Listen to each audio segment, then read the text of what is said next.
Hi, I'm Stuart. I work at Chrysler Jeep. I've been here for 11 years. It's just different now. A shortage of computer chips. And that is wreaking havoc with the automobile. If you look on car lots, there's just not as many vehicles. The factory does build custom orders for customers. Most of our customers will place a special order, so they're prioritizing sold orders for parts allocation. The dealerships with cars on the lot, you're going to be paying 3, 4, 5, 6 grand over window sticker. I actually have a collection of addendum stickers where they're actually marking the vehicles up above window sticker price.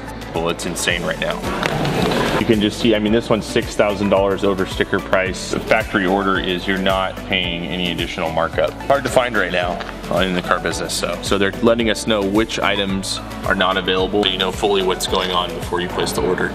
We include a 10-year, 150,000 mile engine, transmission, drivetrain warranty at no additional cost. Place an order. We basically build what you want on my computer, explain any questions you might need answered, and placing the order only takes about 15 minutes. This is Stuart Brownlee with Chrysler Jeep in San Luis.